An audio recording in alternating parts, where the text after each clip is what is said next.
got Porzingis, you got Holiday, you got Derek White, you got literally, I would say what? 5 guys can get you 20 points in a game? I know people will say it's, only one guy. I don't believe that, Coach, that, one guy, those days are over, in my opinion. Like, a Bill Russell, a Wilt Chamberlain. Betting above the rim, only on SportsGrid. Your gut says Miami is going to win, and you should take the over. Your gut also said your NFT selfies would only go up in value. They didn't. But your head is on SportsGrid and knows the QB is in concussion protocol. The backup has a 45 QBR against the zone coverage. The New York D has the most sacks in the league. So yeah, trust your head. It's smarter to be on SportsGrid.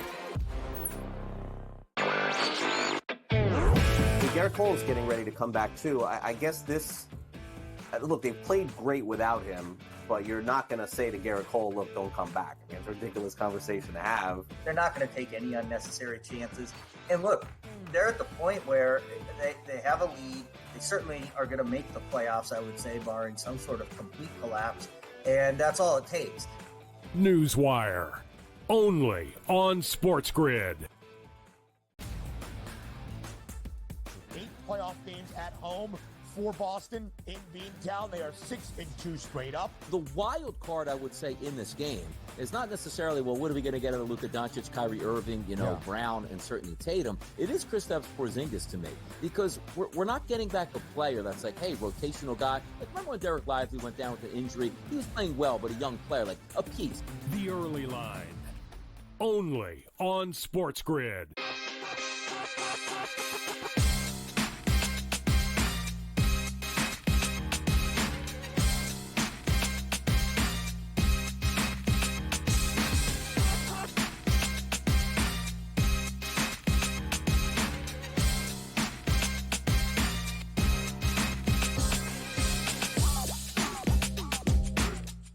Welcome in, Game Time Decisions, live right here on SportsGrid.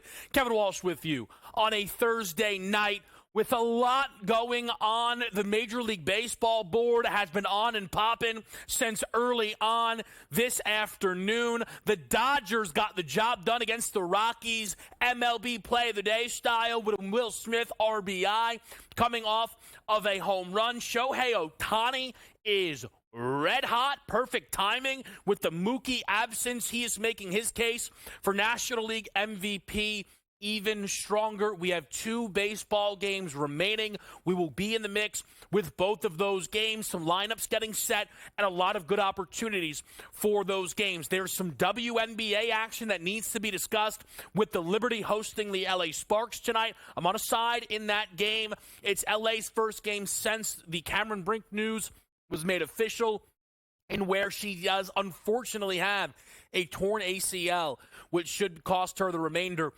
of this rookie season. But we'll talk about that spot tonight and some of the other landscape stuff within the WNBA. And we also have some soccer. I know the Euros have finished up for the day. A lot of great results. But we have Copa America tonight. Argentina will take the field for the first time here against Canada. A lot of excitement on the network, certainly, for this game. I'm here to play spoiler with an under, plus 112 in Argentina, Canada. I understand the brilliance of Lionel Messi has everybody very excited about what Argentina can bring here. Ultimately, I still question this group overall. I think Canada's defense, while shaky, will be strong enough in this game to reel back the Argentina side. And all in all, I don't think Canada provides enough to make this an explosive game here in the opening match of Copa America. I do have an outright bet for this tournament. We will get to that later on. But the pressing items are breaking news throughout the NBA landscape, including a trade that just came down within the hour between the Chicago Bulls and the Oklahoma City Thunder. A straight-up player-for-player swap. Alex Caruso to OKC with Josh Giddey going to Chicago. For the Bulls, Giddey is a young player that you now have an opportunity to give a lot of minutes, a lot of usage potentially as they look to rework some things in this franchise. I think this is another signal that you will see Zach LaVine out the door this offseason with the Bulls, perhaps DeMar DeRozan the same. The bigger takeaway, though, for me is on Alex Caruso, a perfect basketball player for OKC to add. If you tell me that Giddey is better, I'd listen. If you tell me that Giddey has more long-term value, you'd be spot on. But that is not important for Oklahoma City at this point. They have everything they need from a long-term outlook on that roster. They have the potential to win an NBA championship next season. They have one of the 5 best players in the world in Shai Gilgeous-Alexander. They need to continue to get better around SGA, and Caruso can help them do that. Provides excellent perimeter defense, some floor spacing, ball handling, chops enough. I love this move for OKC. We're a ways out. We crowned the NBA champion Monday night. I'm not putting a title future in now. I'm not going to do it. But when we're right here, okay, standing in front of this wall in October, do not be surprised if it's OKC for me to win that championship.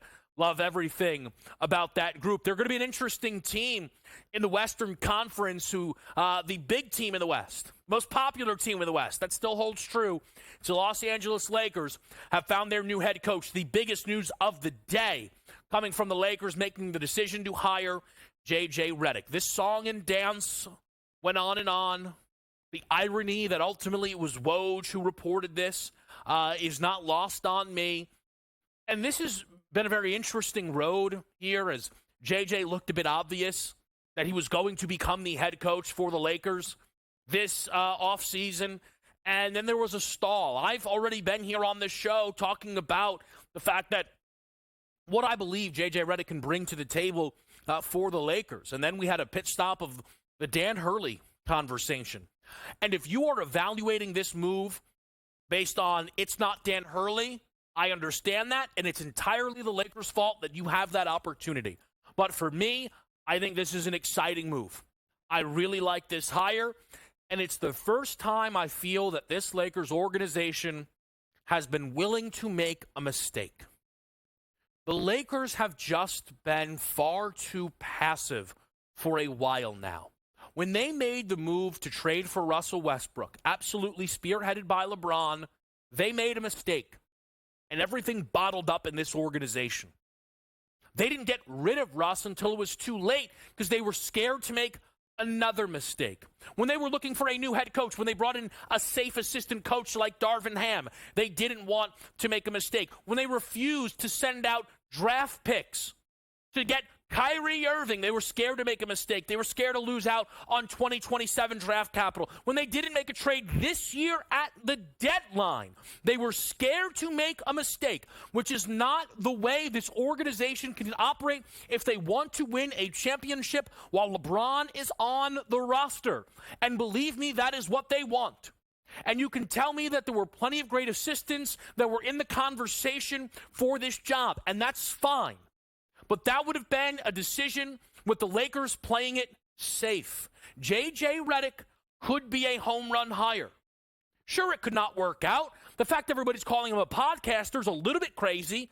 14 NBA seasons, been in the spotlight for 20 years nearly, with all his time at Duke. The idea that J.J. Redick doesn't know the game isn't something anybody would dare utter. So what are we talking about here? As usual, it's people getting a little bit annoyed because they feel the decision has been influenced here by LeBron James. Well, we look at the numbers now for the Lakers. 40-1 to win the title, 20-1 to win the West. Anthony Davis is their lead MVP candidate at 120-1. Those numbers have not moved since JJ was hired. That's a good thing. It means the books believe that LeBron won't leave. And that is something they should think.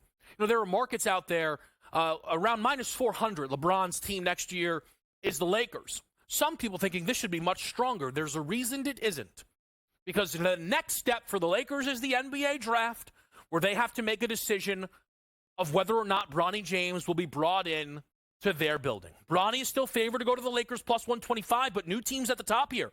Phoenix Suns, Minnesota Timberwolves, Dallas Mavericks, and the Toronto Raptors. Suns have been here. Minnesota, Dallas, and Toronto new. Teams mentioned by name by Bronny's agent, Rich Paul, as being interested in Bronny. Here is how this all lays out. I also, by the way, think that J.J. Redick, of all of the potential hires, is the best one for Bronny James and makes drafting Bronny the likeliest. I think that Dan Hurley wouldn't have wanted it to appear that LeBron was the lead voice and maybe would have wanted to steer clear. And I think the other coaches might have had some insecurity in allowing Bronny to be drafted and what message that would send. I think JJ comes with none of that. I think JJ will be excited to coach Bronny James. I really do believe that. So I think this makes this move even likelier. But if Bronny goes elsewhere, LeBron's departure could still happen. This is all somewhat clicked. But I do believe the main reason that Rich Paul continuously says LeBron is not simply going to go wherever Bronny goes is because then the dream scenario is likely out of their hands of LeBron and Bronny in LA. If they promise you that Bronny equals LeBron, the San Antonio Spurs are not passing on LeBron twice, picking in that side, that top 10. It's not going to happen. The Lakers' dream scenario of keeping LeBron has one more step to be complete. A lot more basketball to talk here with you on SportsGrid.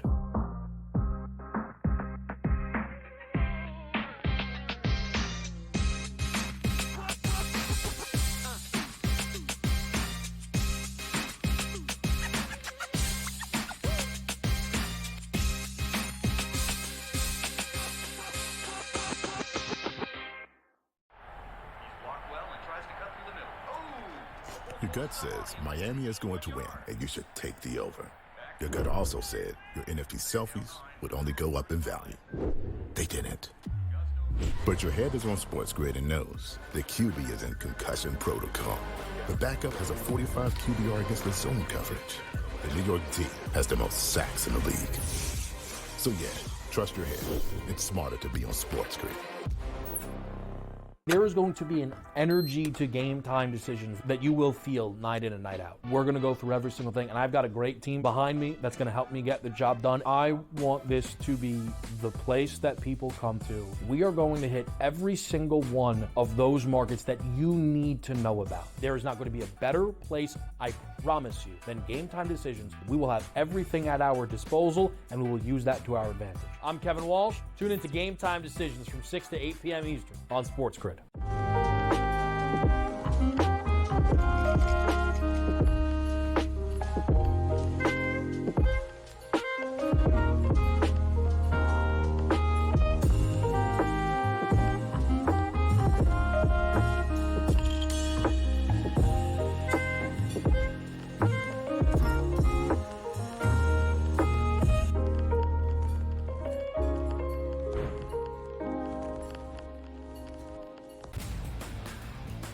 Rory Mack, it is going to be remembered. It will be a lasting image from the 2024 United States Open, just like Bryson DeChambeau's 55-yard bunker shot. We love big-time winners. Like, you win a championship, we want to hear from you. You get the stage. Sometimes it's emotional. It's a great watch. We know we also love the losers who said, you know what, I can't believe I folded down the stretch. Let me face the music here. You sort of get a new light there. The Early Line, only on SportsGrid.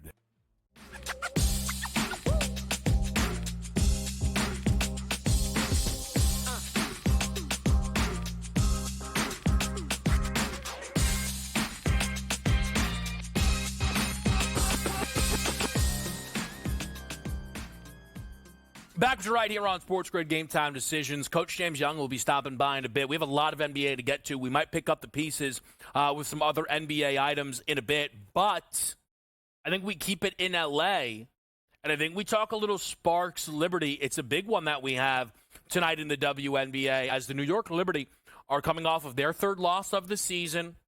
That loss at the hands of the Phoenix Mercury, who, with Brittany Griner in their lineup, have been as good as any team in the W. No other qualifiers needed. They've been absolutely fantastic, 4-1 with BG in their lineup thus far. For the Sparks, they go now and play this Liberty team in a tough spot. This is a group that's 1-7 on the road and will be without Cameron Brink for the entirety of this game. Cameron Brink tore her ACL last time out for the Sparks. She only played 4 minutes in that game, but of course a tough blow for LA.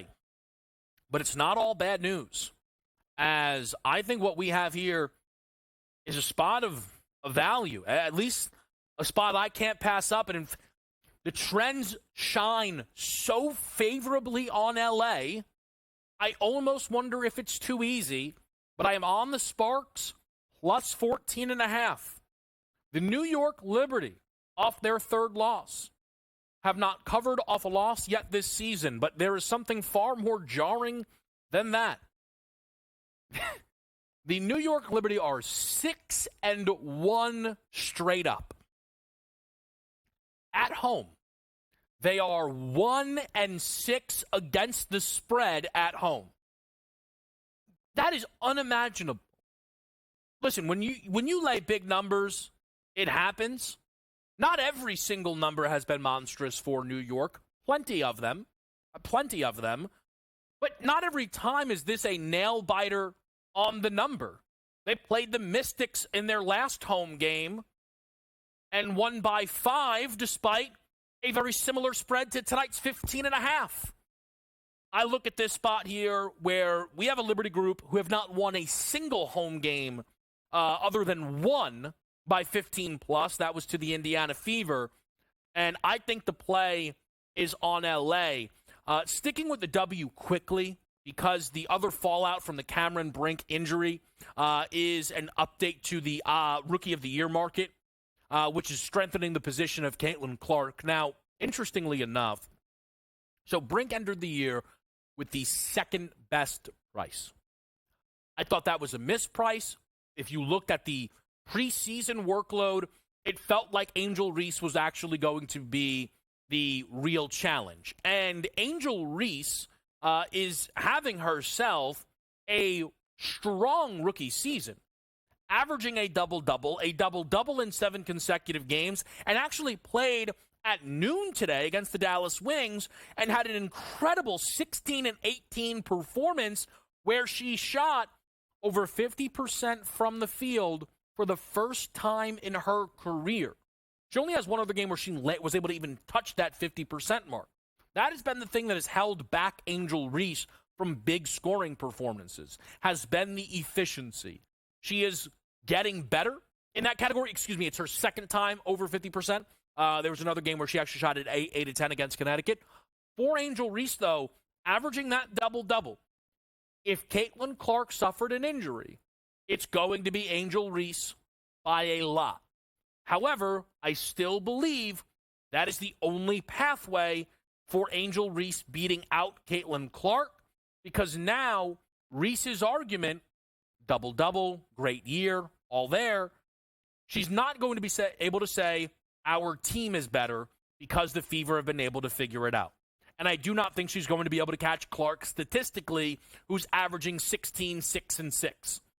I just do not see that on the board here for Angel Reese. So Caitlin Clark's chance to win Rookie of the Year continues to grow, as does Angel Reese's. I think very fittingly, they will be finishing 1-2 this year in Rookie of the Year. And again, on the Sparks tonight against the Liberty, catching 14.5 points. I did mention there was some other NBA news.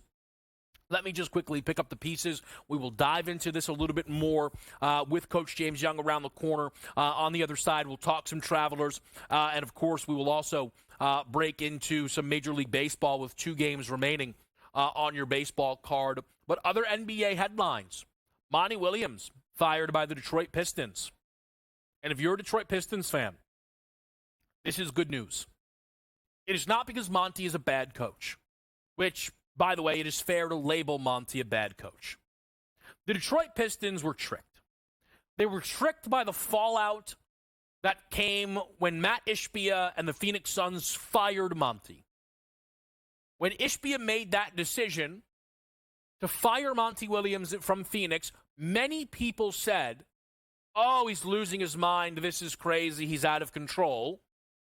You can check the tape on betting above the rim. To me, it was the right decision. I thought Monty Williams was atrocious for the Suns in that postseason, and the decision to fire him was fine. Well, I think Detroit, thinking, oh my goodness, we can't believe this guy's available. We have to turn everything around. Monty's the guy to do it. Had a friend in the front office who vouched for him, made a big decision to bring in Monty Williams. A decision that you would have thought would give Monty Williams a minimum of 3 years job security, if not more. The fact that the Detroit Pistons saw the issues and said, you know what? No salary cap implications. The money's already spent. We want to be better than this. Monty, you're fired, is a good sign for the Pistons. There are other decisions that have to be correct, but it shows that they are not just going to settle for awful, because that's what it was last year. It was awful. And I do think it is interesting because some of the awfulness from Monty Williams, some wondered, was there an incentive to lose from the top? They made it clear this decision to fire Monty came from the top. So I think it was just a matter of Monty Williams being a bad head coach for the Detroit Pistons. They picked 5th overall. The favorite is Matas Buzelis to be that selection right now. Steph Castle, Cody Williams, and Dalton Connect, other top choices right now through the odds market. There's some other NBA draft updates we will get to later on in this show, but Baseball and the Travelers is next.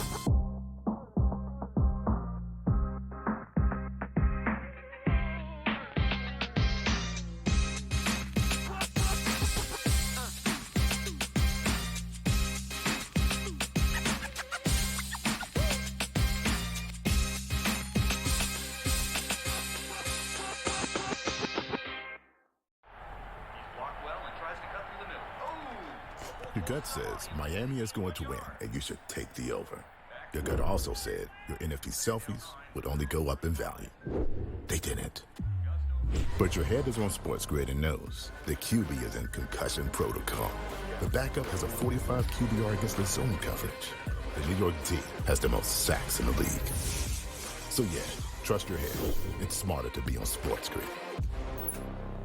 There is going to be an energy to game time decisions that you will feel night in and night out. We're going to go through every single thing, and I've got a great team behind me that's going to help me get the job done. I want this to be the place that people come to. We are going to hit every single one of those markets that you need to know about. There is not going to be a better place, I promise you, than Game Time Decisions. We will have everything at our disposal, and we will use that to our advantage. I'm Kevin Walsh. Tune into Game Time Decisions from 6 to 8 p.m. Eastern on SportsGrid.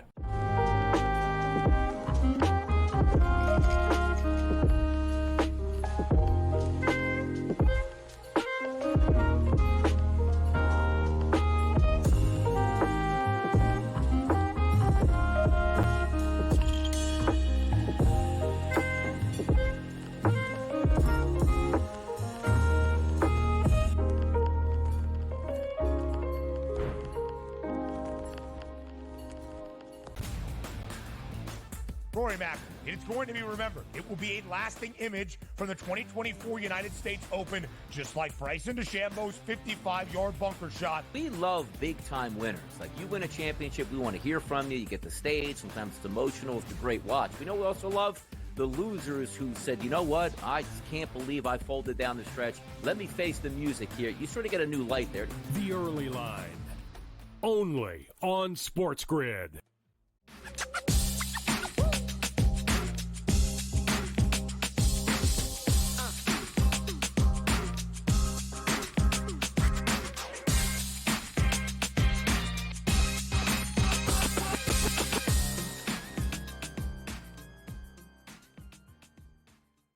We're back right here on SportsGrid. So the baseball board today has one game out there right now, which is Yankees-Orioles. The over cashed pretty early in this game by the third inning. You had over the 8.5 runs here. And again, the Yanks were favored in. Almost assuredly will be losing 12-5. Judge back in the lineup, 2 for 3, goes deep. But A great day overall for this offense from Baltimore. And a win here for the Orioles will see them up a game in the loss column on the New York Yankees. I was always taught to believe the loss column is what matters. So again, unless the Yankees, whose money line currently is locked and are catching 7.5 runs on the live spread, are going to come back and win this game, the Orioles are basically in first place. They'll be back by a half game, but again, they'll be up in the loss column. The Yankees are right now a minus 290 favorite to win the AL East. The Yankees have the shortest division lead in Major League Baseball. The Yankees have the most wins in Major League Baseball and are tied for the fewest losses entering today. I've made this point, though, on this show. Unfortunately for them, the Baltimore Orioles are absolutely incredible and are the second best team in the American League and are one of the 5 best teams in baseball. No debates about it. The Yankees' price to win the division a week ago was over minus 400. The number was a joke. It was horrendous. Now, I don't need to make additional investments in Baltimore as somebody whose preseason World Series pick was the O's. What I will tell you is their current 10-1 number right now in the market is very difficult to justify. The Yankees are plus 450. Show me the evidence that that is the gap between these teams. I haven't seen it. I just have not. And why are the Philadelphia Phillies 6-1? When the Dodgers are in front of them at plus 270. It just doesn't add up. If the Phillies can make that type of jump for having a phenomenal season, a great year, why would you still pull back on Baltimore? You can't say, well, it's because of the team in front of them. Oh, I know what it is. It's because this ridiculous Yankees to win the American League East number. Well, Baltimore's going to be a wild card team. Here's the other part of it, though. If that's true, who cares? I know there are some people who like to lie to themselves. Here's what we know. Let's not get into the debate today. The bye has helped no one. There is not a single team that has been helped by the bye. You want to debate whether it hurts them or not? We don't need to.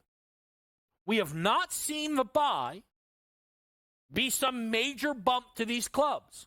So really, for Baltimore, does winning the division even matter? No. So the number's wrong on the Baltimore Orioles. With the games that are left here, it's 14-5 now. I mean, good grief. Who just went deep? Austin Hayes. It's Gunnar Henderson, too, by the way. What a season he's having. 3 for 4 day, 3 runs scored. Nevertheless, Cardinals, Giants. So, look, some of the St. Louis guys that caught the attention here, Herrera, Nolan Arenado, not on the sheet today. Mason Wynn and Elliot Ramos. Ramos on the Giants side of it all. You could pair for a hitter prop parlay there at minus 135, I saw. If you have an odds boost, maybe try and bring that down. But I'm missing some key guys here. I'm not in love with this baseball game and may actually let it pass me by. Late night, though, there's plenty of juice here. Adam Azur goes for San Diego against Bryce Wilson for Milwaukee. And some of my early day thoughts were confirmed with conversations I had on Moneyline. Which, of course, airs on SportsGrid Radio, myself and Donnie Rightside, when he said arguably the 2 worst pitchers threw his numbers on today's slate went head-to-head in this game between San Diego and Milwaukee. We are getting the San Diego lineup. We're still waiting on the Milwaukee lineup. I can tell you guys that I've circled up for potential prop plays here. Bryce Terang, Christian Yelich for Milwaukee side of it all. Jake Cronenworth, Jackson Merrill, and Louis Arise for San Diego. I know I said I would talk some Travelers. Here's what you need to know. Tom Kibbs, the clubhouse leader at 8 under. Books don't care. Scotty Scheffler is in range, and that is all that matters to the books. We'll get into the Travelers a little bit more here on this Thursday night, but Coach James Young will be in the mix when we come back from this commercial break on SportsGrid.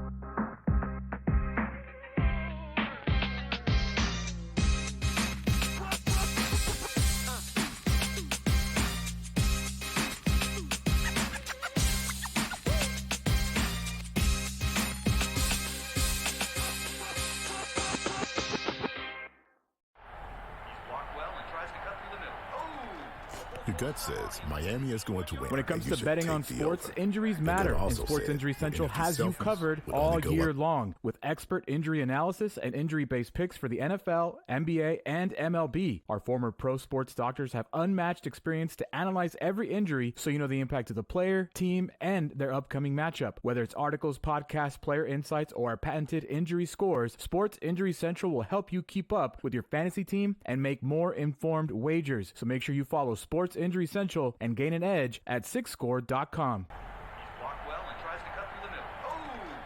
Your gut says Miami is going to win, and you should take the over. Your gut also said your NFT selfies would only go up in value. They didn't. But your head is on SportsGrid and knows the QB is in concussion protocol. The backup has a 45 QBR against the zone coverage. The New York D has the most sacks in the league. So yeah, trust your head. It's smarter to be on SportsGrid. Anyone that's been to a sporting event, the atmosphere before a game, I think Game Time Decisions has that same exact atmosphere. This is our arena. This is what we do. There is going to be an energy to Game Time Decisions that you will feel night in and night out. The excitement you get when you lock your bets in, when you're figuring out what you want to do, we can zone in on the biggest games each night. I want this to be the place that people come to before the games start so they feel as ready as possible to lock in their cards. We are going to hit every single one of those markets that you need to know about. We're going to go through every single thing, and I've got a great team behind me that's going to help me get the job done. There is not going to be a better place, I promise you, than Game Time Decisions to get that new information, react to it, and be able to then bet accordingly. We will have everything at our disposal, and we will use that to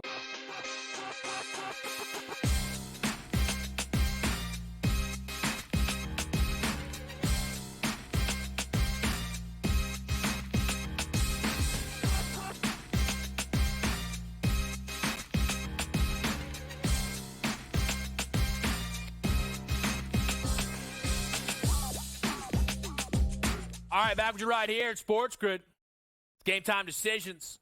It's a Thursday night. I'm Kevin Walsh. I'm joined by Coach James Young. JY, appropriate timing. You know, Coach was going to be here tonight with us when we thought some of the big topics would be Monty, Pascal getting paid, and some big action in the WNBA. Little did we know that there would be some additional breaking news. And we'll stick with the coaching game here, JY, as J.J. Redick has been hired by the Los Angeles Lakers as their next head coach, a 4-year deal. What is your reaction to finding out that J.J. Redick will be coaching the Lakers this coming season? It's amazing Monty Williams gets fired and this thing got wrapped up in like 12 hours, right? Like, you know, Monty gets fired yesterday. They're kind of dragging their feet.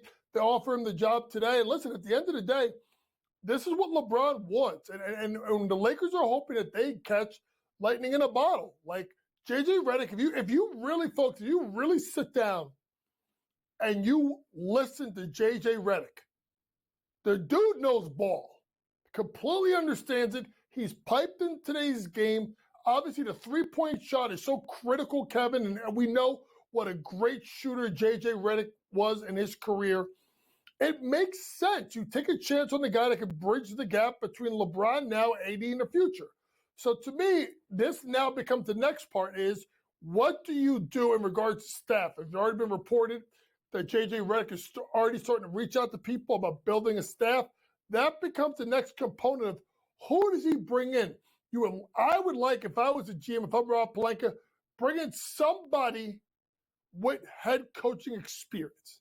Someone that could sit the bench with you, that you could sit there and kind of run things by, and they could, kind of get things rolling. It's kind of where I thought it was good that like a guy like Terry Stotts was supposed to be with Adrian Griffin in Milwaukee. Like, get yourself some guys, especially if you've never been on an NBA bench, right? They got to go get some guys that can work with them. But the way JJ is, the way he's piped in to the new player, right? He was always a smart player, right? If you think about Kevin, he wasn't a guy that relied on his athleticism. He was smart. That guy read screens. Like, I would say this. The only guy I would think about in the last 20 years, 25 years that could read a screen better than him was Rip. and Rip Hamilton made his money at the mid-range game. I think this is a really good hire. Now you got to surround them with a good staff and give JJ the chance to succeed. So I think it's a great breakdown. But there is something you said that I want to hit on quickly. This is what LeBron wants. I think that would then suggest that LeBron told the Lakers, hire J.J. Redick. And I don't think that's what happened. I'm going to try and make an analogy for people. Bear with me. But if you wanted to go out on a Friday night, right, and you got to find a way to get the missus to go, and her favorite food is hibachi, and you say, hey, want to go to hibachi Friday? She goes, all about hibachi. Love hibachi. I'm in on the hibachi.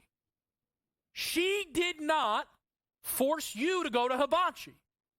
You made a decision that you knew would be to the benefit to get what you want. The Lakers want LeBron to stay. J.J. Redick is hibachi.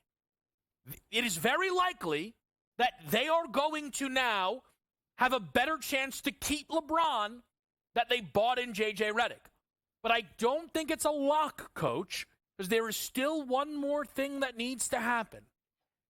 And that's the landing spot of Bronny.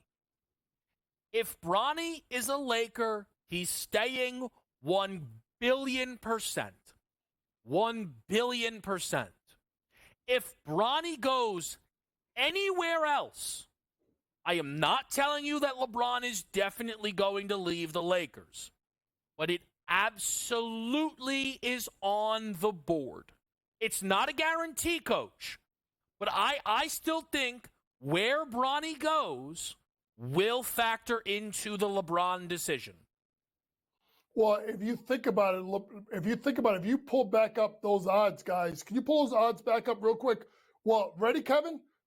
Since that announcement of him going to the Lakers in regards to JJ Redick, Lakers are now even money on FanDuel for Bronny to go to the Lakers. So it's already moved the market 25 cents with the announcement. Listen, here's what I would look for if I'm the Lakers.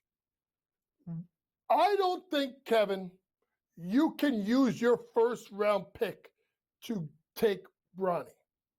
But you can package some of your players and 55 and move up late in the first round, the early second round, and go get Bronny. I just think there's some intriguing guys. What happens if someone like Devin Carter falls? Which it could possibility, because I thought Devin Carter was going to go probably somewhere like, I think it's 11 to Chicago, and we'll talk about the Chicago trade. They just got giddy, so maybe now, maybe not. But then you start looking at a guy like Devin Carter, he may not go 11, right? 12, I think it's Oklahoma City, won't go there. 13, well, maybe Oklahoma City may do it, but they had just drafted Wallace.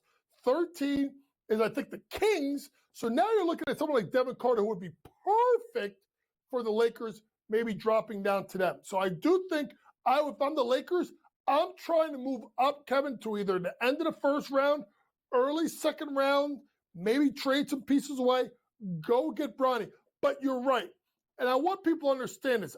I'm not saying this is all LeBron, because there's a guy named Anthony Davis that's still on the roster, that's owed a lot of money. And eventually, Kevin, at some point, this has got to be AD's team. This is a guy in J.J. Redick that can bridge the now to the future. I think that is very important, that people need to realize that. So, I'm sorry, I can't help myself. The similarities between Devin Carter and Jalen Hood-Schifino are just, come on. Again, like, how did they draft someone last year in the same spot and nobody acts like he's on the roster? I only bring that up to say the idea that taking Bronny at 17 would be this massive disgrace that everybody would. Not the coach says it is, but everybody else would. They literally took a guy last year in Jalen Hood-Schifino that nobody remembers is on that basketball team. That's why I think, though, to kind of what Coach is talking about here, why Rich Paul keeps openly talking about all these teams that are interested in Bronny, but also keeping it to a select group. The dream is LeBron, Bronny, Lakers, right? So they're putting enough pressure on the Lakers that, hey, pick 31. Raptors are interested. Pick 38, right? We got the Timberwolves interested. Pick 22. Phoenix interested. Don't mess this around. Don't mess about. But if Rich Paul comes out and goes, if you draft Bronny, you get LeBron, guess what's going to happen? He's going to go to the Spurs. The Spurs aren't passing on Bronny twice in the top 10. So that's where this becomes a very interesting thing. I'll ask you this quickly, Coach, because I know that both you and I are on this same bet. Today's news makes you more confident, less confident, or the same in the under 39.5 draft position bet on Bronny James? More confident. More confident. Listen, someone's going to – it's amazing what Rich Paul is doing, Kevin. I want people to think about this way. I think it's extremely smart. If you think that there are warts to Bronny's game, the best way to make his draft stock stay high, don't work out. Now you could create fabricated and artificial interest in Bronny. So I think he's going under. I'm locked in on it. Kevin, it's at 40.5 on FanDuel. I may double down and take it again. Yeah, it has moved the other direction. A lot more to hit with you here on SportsGrid.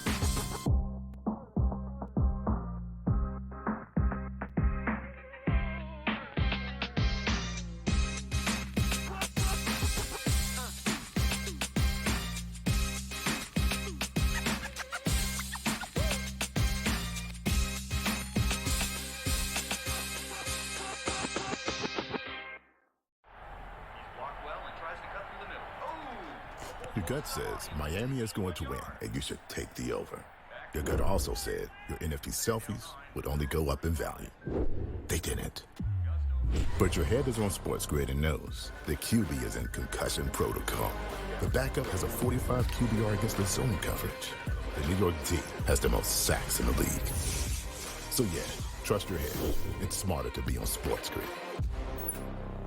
There is going to be an energy to game time decisions that you will feel night in and night out. We're going to go through every single thing, and I've got a great team behind me that's going to help me get the job done. I want this to be the place that people come to. We are going to hit every single one of those markets that you need to know about. There is not going to be a better place, I promise you, than Game Time Decisions. We will have everything at our disposal, and we will use that to our advantage. I'm Kevin Walsh. Tune into Game Time Decisions from 6 to 8 p.m. Eastern on SportsGrid.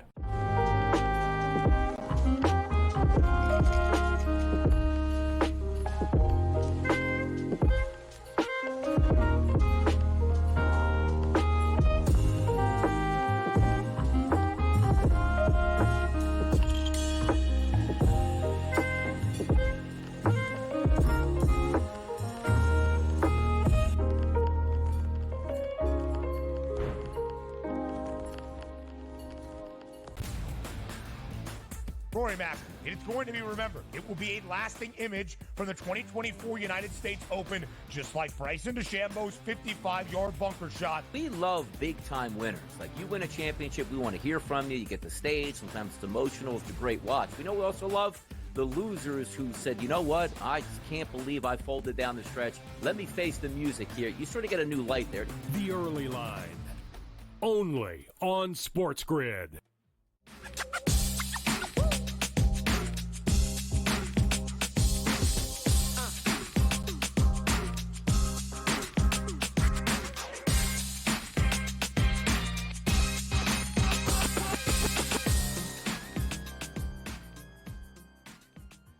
Back right here on Game Time Decisions. I have some more draft information that I want to hit with Coach, but before we do that, JYW action tonight.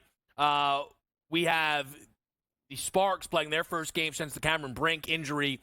She only played about 4 minutes against the Sun, but since it became official that she's out with a torn ACL, they go to New York and play the Liberty. Do you like anything in this game tonight? I'm going to take the Liberty first half minus 8.5 points. I think I'm nervous about the backdoor cover here, Kevin. Cameron Brink was one of their best defenders. Did a pretty good job with Darica Hamby in regards to kind of being that 1-2 punch here. I also think if you want to look at a prop, I would look at Jonquel Jones over 8.5 rebounds. She should be able to have her way inside, as Hamby maybe more dealing with Stewie.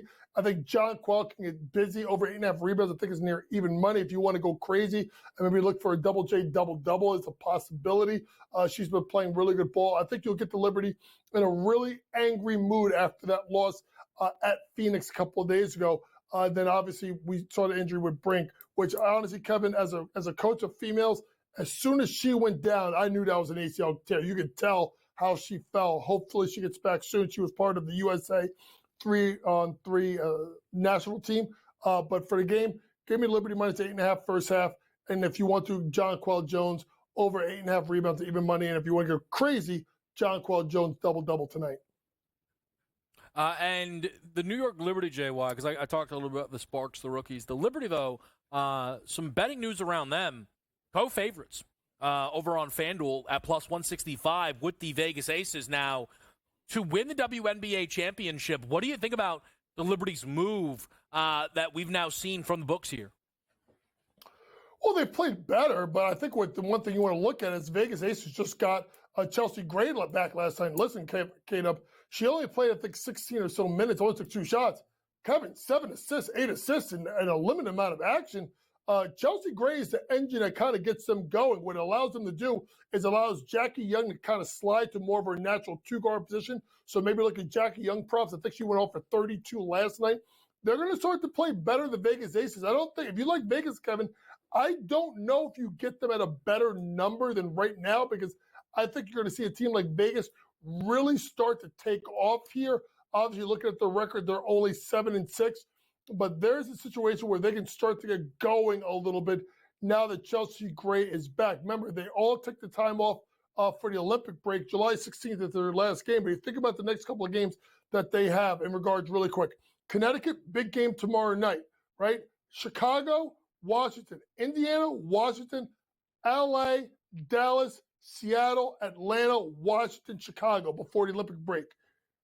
The Aces can go on a big run, Kevin. Not a lot of heavyweights on that schedule coming up. There's definitely not. I think, I just don't, even if they rip off 8 wins in a row, what are they going to go to? Even money, minus 110.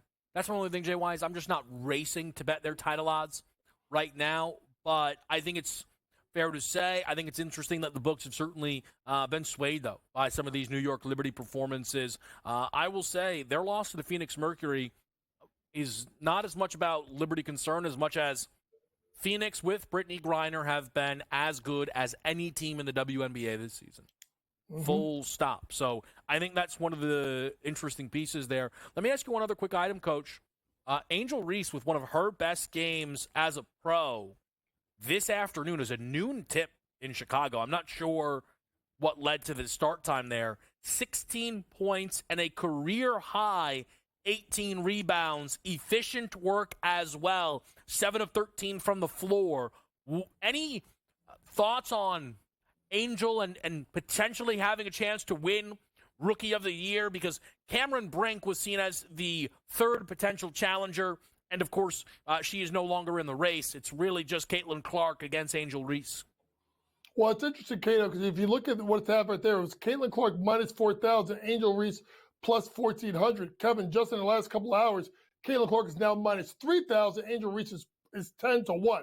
So it's already moved for 400 in regards to $4 for Angel. Listen, at the end of the day, I still think it's going to be Caitlin Clark.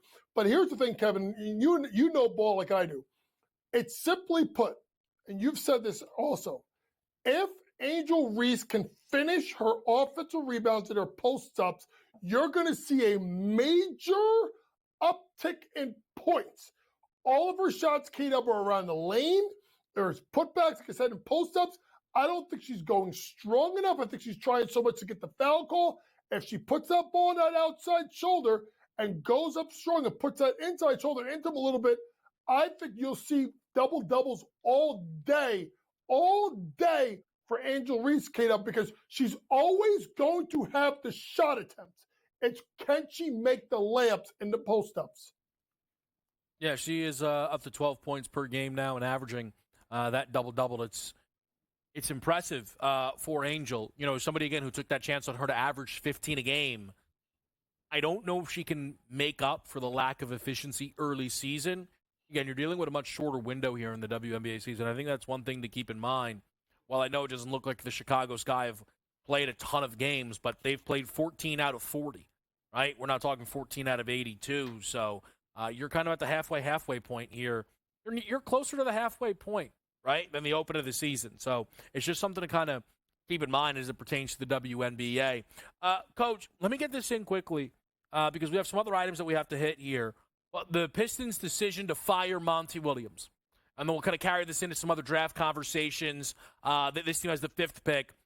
What did you think about the Pistons letting go of Monty? Why? Like, why now? Like, that's the part Kevin, I don't understand. It's not like you hired Trajan Langdon yesterday or the day before. You hired Trajan Langdon, right? You hired him, Kevin, if I'm not mistaken, a month ago. So now you wait till 1 week till the draft to go ahead. And then, of course, it's interesting. Like, he gets fired. There's rumors that they may like J.J. Redick. Wrapped up. So to me, it'll be interesting to see what happens in Detroit. Let's get Cade up. Thompson, Doran, Ivy, Cade, number 5 pick, money for that they can use it for agency. It's an attractive job, but I think this is a bad look by the Pistons. Who's going to want to take that job? Well, I mean, if you get to come in, have 1 year of work, and then get $60 million, it might be the most attractive job in sports. We'll be right back.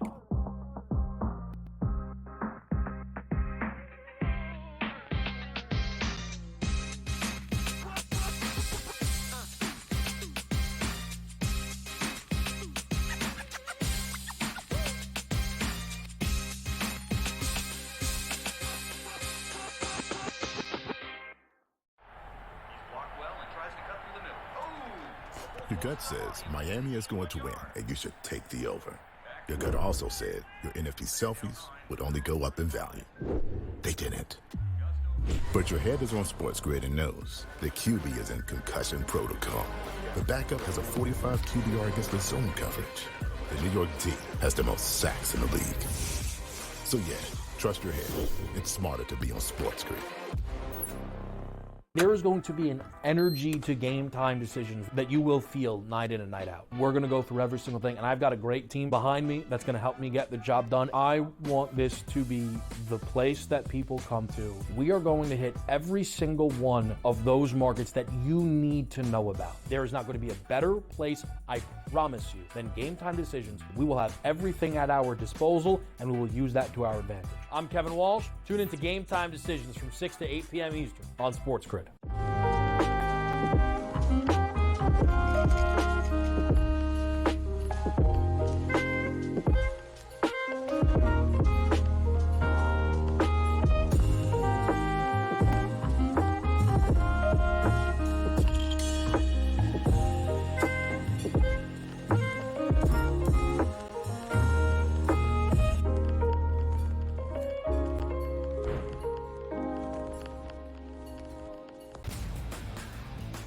Rory Mack, it's going to be remembered. It will be a lasting image from the 2024 United States Open, just like Bryson DeChambeau's 55-yard bunker shot. We love big-time winners. Like, you win a championship, we want to hear from you. You get the stage. Sometimes it's emotional. It's a great watch. We know we also love the losers who said, you know what, I just can't believe I folded down the stretch. Let me face the music here. You sort of get a new light there. The Early Line, only on SportsGrid.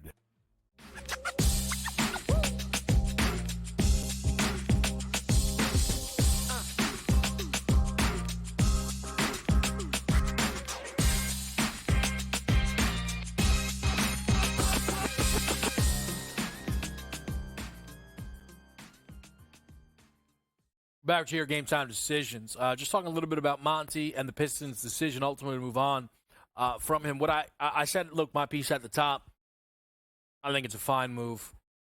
He's not a good head coach at this point. And if you're the Pistons, why double down? I think it's important, though, for the Pistons to continue to be open to everything. And that means take phone calls on every player on that roster and the 5th pick. I'm high on Cade Cunningham. I think Jaden Ivey looked much better down the second half. I'm high on Assert Thompson. They have good pieces in the room. I'm taking phone calls on everything. I just want to see what's out there. Nothing is off the board. Let me tell you this, okay? There's a world, and we're about to get into Donovan Clingan could fall to 5. It's on the board. Teams will be ringing their phone immediately. If you're the Pistons, you better be listening. Don't be like, oh, perfect, we stole Clingan. Just listen to everything if you were Detroit. But Donovan Clingan also may go first overall. Coach, you've been talking a lot about Richier going first. Well, he is now the favorite for that to happen. One of the big things that has led to this is Alex Sarr looks like he's not going to give the Hawks a workout. I have a theory as to why, but what do you make of this current situation with the Hawks and Richier potentially going first? I thought I liked Richier going first the whole time around because I just thought when I heard Evan Sidery talk about the fact that DeAndre Hunter was going to possibly be moved, DeAndre Hunter, one of the better 3-and-D guys who can't stay healthy, when a reasonable contract came up, I'm going to be honest with you, I think that's a guy that can fetch something for Atlanta. So to me, if you look at the news that's coming out today, it's either going to be Richier or Donovan Clingan at that one spot, partially because Sarr either doesn't want to work out for Atlanta or can't work out for Atlanta. Either way, I was never sold on Sarr being a number one pick. I liked Richier. I took him at when it was plus 425 to be number one pick. Now he's minus money. I think he's going to continue to be minus money. I would be looking to make that move. If somehow we find out that Clingan is going to go 1, Richier is going to go 2. It's not going to be Sarr. The Wizards are not going to allow Richier to go past that number 1 spot. So kind of think about that. If you start to feel like it's going to be Clingan, I would just go Clingan 1, and then 2, I would go ahead and I would take Richier, and then 3, I would just go Sarr 1, 2, 3, and just try and predict that order with the draft. You're probably gonna make yourself a lot of plus money. So, as far as the Sarr workout thing, now it's not been confirmed that he 100% will not give them a workout, and they have not necessarily said why. But I've been trying to figure out why, because the team picking second is the Wizards. So respectfully, this is not like Atlanta's ran terribly. There's no way I'm going there. Here's the only thing I could figure out. Quinn Snyder's the head coach. And there are some people who believe that Quinn Snyder as a coach is somewhat to blame for Rudy Gobert being played off the court in the playoffs while he was in Utah. Alex Sarr's potential as a draft prospect weighs heavier on what he can do defensively as a French national. If you were potentially going to go first overall, I'd reach out to Rudy Gobert and ask him about Snyder. Maybe I'm off base. It's speculation. It's one of the only things that could make any sense to me why someone would be unwilling to go to Atlanta but willing to go to Washington. The other thing, though, about this all is, and here's why I'd be careful with the Richier stuff for me, Coach. If you're Atlanta and you think Alex Sarr is the best player in this draft, but he refuses to give you a workout, I then am probably not drafting Sarr. I'm also not drafting, ideally, and I'm trading the pick. They don't need to start their rebuild with a guy who doesn't want to be there. They already have that in Trae Young. So I'd rather trade out, Coach, if they think Sarr's the best player in the class and he refuses to give them a workout. And if you look at that, Kevin, the team I'm looking at is maybe Houston trying to jump to 1. But if Houston jumps to 1, who fits them better? Do you take Sarr and move Şengün to the power forward spot and play big boy ball and then try to move Jabari to the 3? Or do you take Richier and get him to be your small forward? It's very intriguing. Kevin, we're going to have so much fun Wednesday and Thursday with the draft because not only do I think there's going to be a lot of trades in regards to picks, I think players are going to get moved. It's going to be a wild, wild draft because there isn't that home run player there. I think it'll be very interesting to watch all of this develop, and Coach and I will certainly be live along with Ben Stevens for NBA draft coverage here on the network. We'll talk some baseball next with Joe Madden.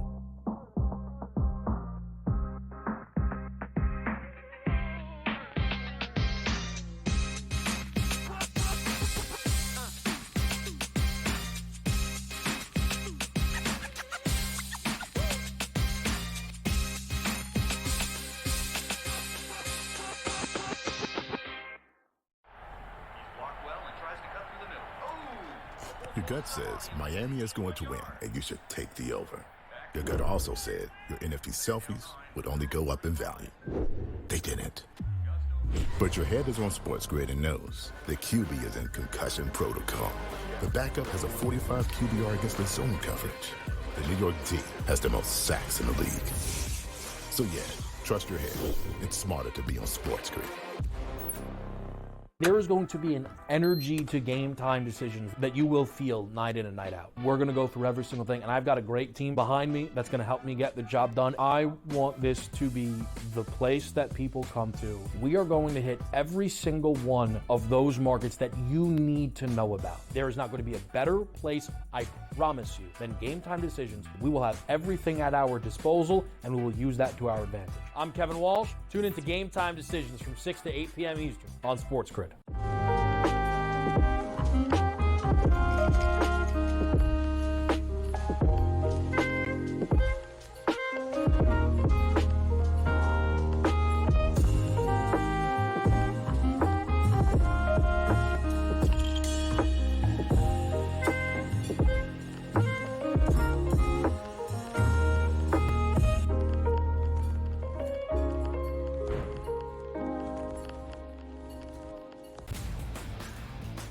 Rory Mack, it's going to be remembered. It will be a lasting image from the 2024 United States Open, just like Bryson DeChambeau's 55-yard bunker shot. We love big-time winners. Like, you win a championship, we want to hear from you. You get the stage. Sometimes it's emotional. It's a great watch. We know we also love the losers who said, you know what, I just can't believe I folded down the stretch. Let me face the music here. You sort of get a new light there. The Early Line, only on SportsGrid.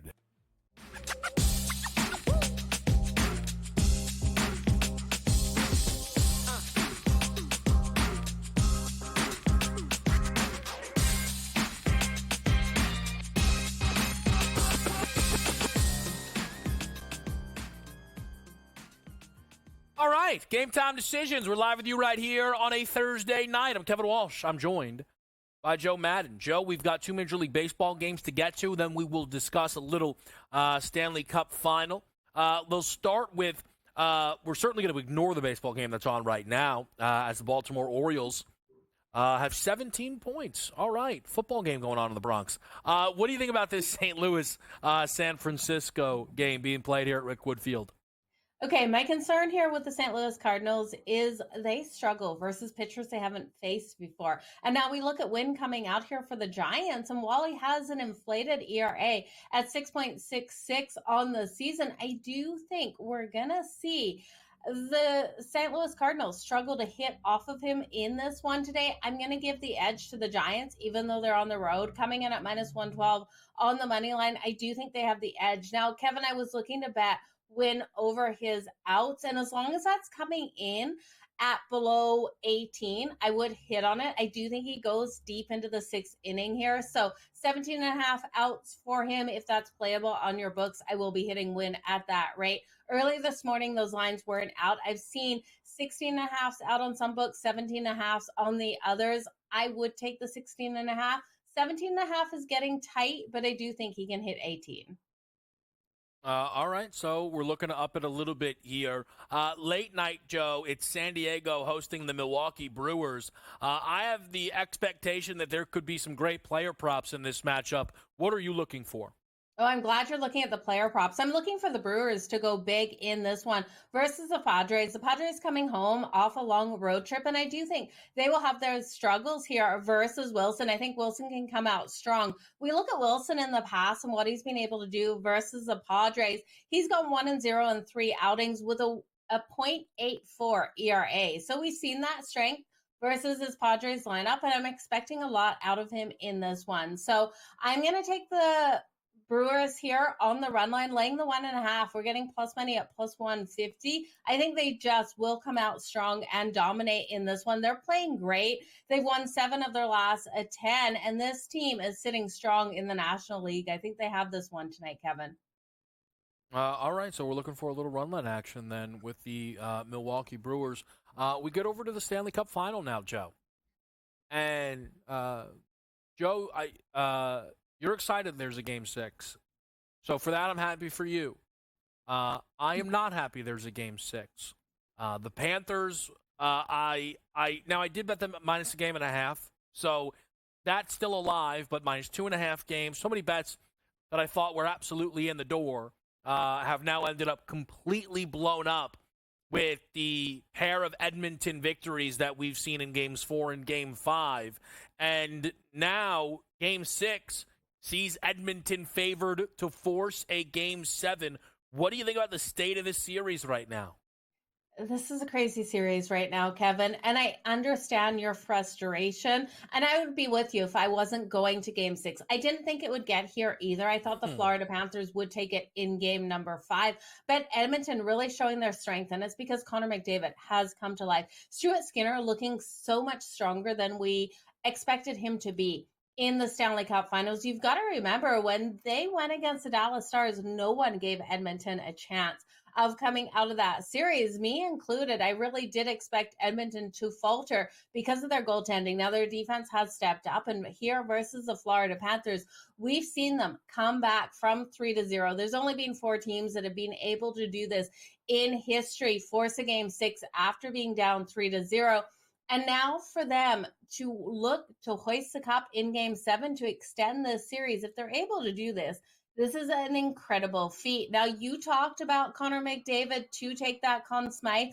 And Kevin, if people haven't been listening to you, I really do think they jump on it no matter what. Everyone now is been talking about this. If Connor McDavid has the ability to take it, win or lose. Now, in game 6 here, Kevin, I won't be shocked if this gets pushed to game 7. I'm expecting so much out of the Edmonton Oilers in this game. I'm looking for this total to go over. The over 5.5 coming in at minus 106. I'm expecting Connor McDavid to get those points on the board. Over 2.5 or over 2 points for Connor McDavid coming in at slight juice there. And then Matthew Tkachuk, I'm taking him 2+ points. That's getting you plus money at plus 280.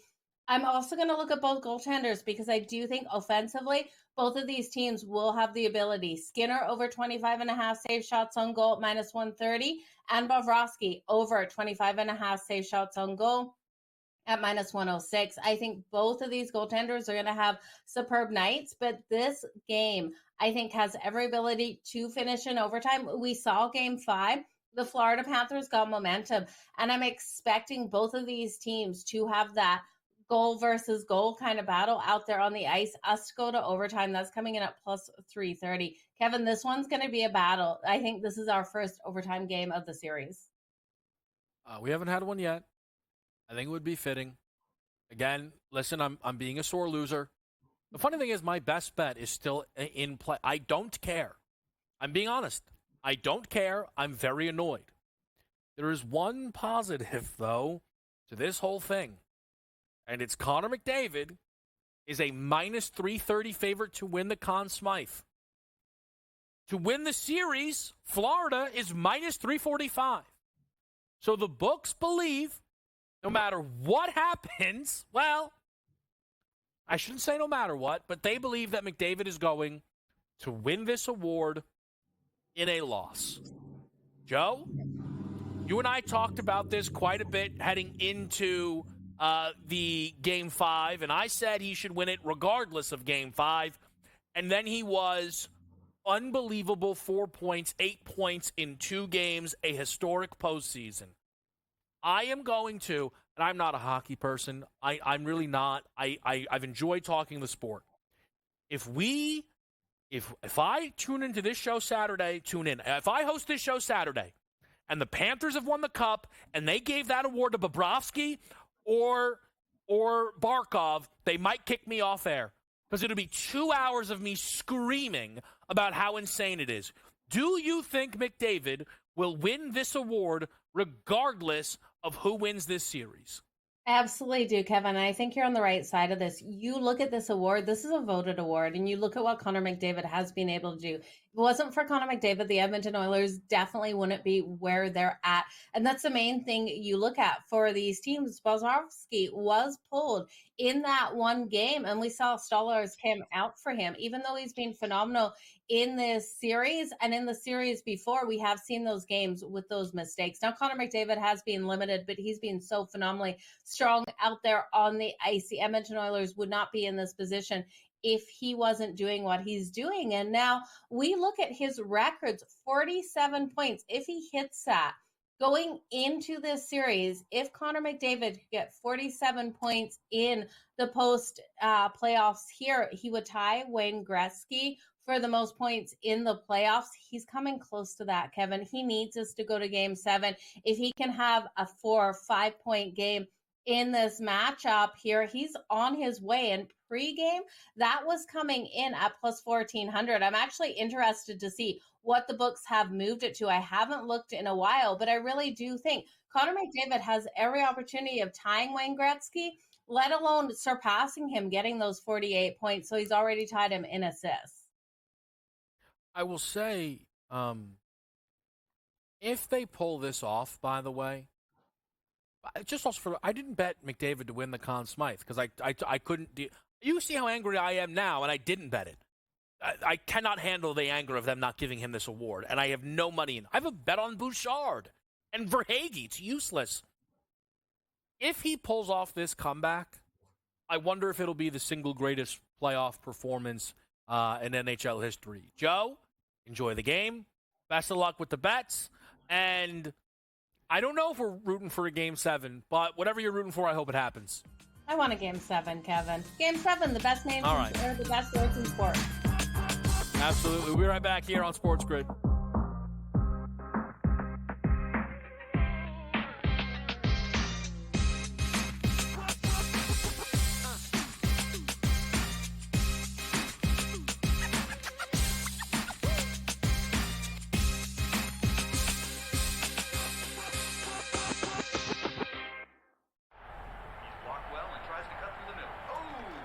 Your gut says Miami is going to win, and you should take the over. Your gut also said your NFT selfies would only go up in value. They didn't. But your head is on SportsGrid and knows the QB is in concussion protocol. The backup has a 45 QBR against the zone coverage. The New York D has the most sacks in the league. So yeah, trust your head. It's smarter to be on SportsGrid. There is going to be an energy to game time decisions that you will feel night in and night out. We're going to go through every single thing, and I've got a great team behind me that's going to help me get the job done. I want this to be the place that people come to. We are going to hit every single one of those markets that you need to know about. There is not going to be a better place, I promise you, than Game Time Decisions. We will have everything at our disposal, and we will use that to our advantage. I'm Kevin Walsh. Tune into Game Time Decisions from 6 to 8 p.m. Eastern on SportsGrid.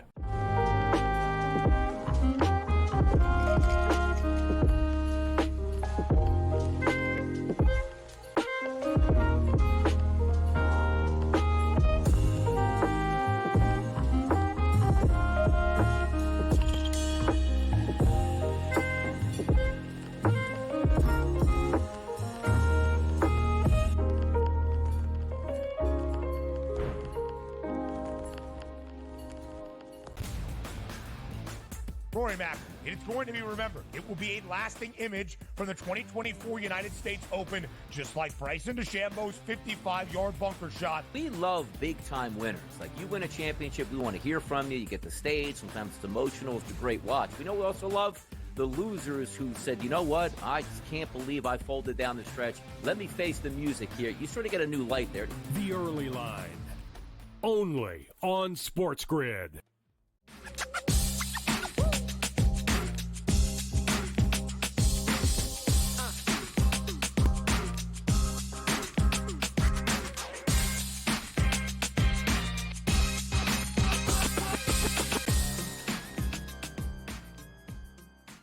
All right, we're back with you right here on SportsGrid. Let's do a little bit of soccer for the people. If you missed it, we went quick pick style here. And I'm on the under. Copa America, Argentina, Canada, opening game I understand that there is certainly enough attacking prowess for any team that's going to have Lionel Messi in it with Argentina, but all in all, I think Canada has some strengths defensively. I don't love their offense here to do much in this game. I'm playing the under 2.5. Look, it moves a lot, right? Like, I really love under 3.5. That's not the number. It is what it is. I was trying to both teams to score. No, that's far more expensive. An Argentina team total. There's just, for me, I think is the best way to play it, under 2.5. Part of the reason I'm willing to play this, though, and I'll let people know this now, we'll touch it a little bit later, but the best bet for me, it's Brazil to win this tournament at plus 225. I don't know how many of you out there are following the world of soccer, but there was some really interesting stuff going on when Ronaldinho, the legend for the Brazil national team, Barcelona, Milan, all that, just shredded this group because they drew with USA. At least, kind of coming off of a draw with USA in a friendly, the last game that everybody was going to play before this tournament. And that really caught my attention as a reason to be in on Brazil, because I think they are absolutely the most talented team in this tournament. 100%. I really believe that. And when a legend like Ronaldinho kind of says that, I think it goes one of two ways. Either you get frustrated and get hungrier, or you show respect and get hungrier. I don't think you get dejected. I don't think you are less inspired to play for your country. And a team this talented, with a legend calling them out so publicly, who then, by the way, said I did that to light a fire under them, and I've never been more excited to root a group in, which is incredible stuff from Ronaldinho.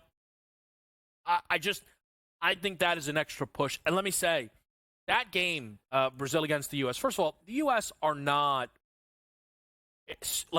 they have top 5 odds to win this tournament, right? That wasn't a game against Panama or Costa Rica, Bolivia. But secondly, Brazil dominated that game. They dominated possession. They forced 11 saves out of the U.S. keeper. This is a spot for me where Vinicius Jr. is the best player in this tournament. I know Messi's in it. I got you. Vinicius Jr. is the best player in this tournament, and there's an argument Rodrigo's the second. There is so much attacking talent. Alisson, who's going to play keeper. You can mix in Ederson, whatever it might need to be. Marquinhos. There's enough there defensively. There's too much here attacking for me to not be in on this. And the other thing that I think, for me, pushed me to this number is I don't believe in Argentina. I think the wrong team is favored. So at plus 225, I think I have value on Brazil. I think they win Copa America here. Just some other updates, though, from today's Euros. Frustrating for me. Bet Harry Kane to score game 1. That didn't hit. I should have bet him to score again. I ultimately played the over 2.5 in the game. Harry Kane scores in the 18th minute. Not much later, Denmark gets on the board in the first half. Scoreless the rest of the way. So that ended up being a loss. The big result today, alongside with the England draw, was another Spain win. They are through to the next round. An own goal, actually, was all they needed to get through against Italy. You look at the outright market now. Co-favorites, 3 of them. It's England, it's France, it's Germany. Spain's up to 5-1, 6-1 on Portugal. The Netherlands are that next team with a big drop-off at a 15-1 marker. Italy and Belgium, just from pricing-wise, kind of the only other teams that are really getting some legitimate they can win this tournament love. I think Germany's looked by far the best team in this tournament. At this point of it all, though, I won't place a Euro future until we get to the round of 16. I know you could argue, you're going to miss out on a lot of value. But if you look at the way some of the other results are going to bounce here, with the England draw, right? What if all of a sudden they end up second in their group, and now Germany could play them a little bit earlier, wherever it may be? I want to let that bracket develop at the Euros before I get involved. Also, Kylian Mbappe, we don't know necessarily his status, which is a big determining factor here. So I'm going to let some things kind of develop still there. The golden boot, though, for Harry Kane, with that goal, certainly got a boost there, is the favorite at plus 600. Musiala, the German attacker, is at plus 850. He's on 2 goals and that he's the only player, I think, in the tournament who's on 2 goals right now at the Euros. Just a quick update on the Travelers. I know we haven't talked a lot about it here. I'm very interested in this tournament. There were 2 guys that I strongly considered playing, and that was Scotty Scheffler and Ludwig Højbjerg. The Scotty thing was something that I thought about a week ago as he was struggling at the U.S. Open, as the struggles continued, I should say. Just because it's not something that is typical of Scotty, the way he's been, getting a better price at this tournament compared to last week, it felt like a smart decision. What I was then really thinking of doing was loading up on Scotty for a top 10, because at no point this year has he missed top 10 in a consecutive tournament. But then I kind of looked at some of the Scotty history, and sometimes there can kind of be a 2-tournament run of form where he's just not the guy. So I backed off that. Then I thought about Ludwig in a tournament that's supposed to be a birdie fest as a guy who can certainly get hot with the putter and put up super low scores. I backed off that number as well. If you look right now in the outright, I didn't play anything because I ultimately told myself, stick to what's been better, which has been betting after golf's been played. A round, 2 rounds, whatever it may be. Scotty's plus 360, plus 250. Ludwig's back here, now to plus 220. The big mover's Tom Kim at 6-1. He was the round leader at 8 under.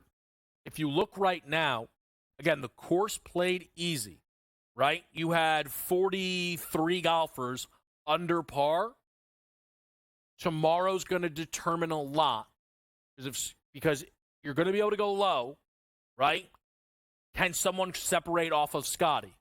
Because I'll tell you right now, if Scotty's a shot back, he's underneath 2-1. He went underneath 2-1 after 3 holes he played today. So that's all something to keep an eye on. We're going to talk some NFL, some interesting news next.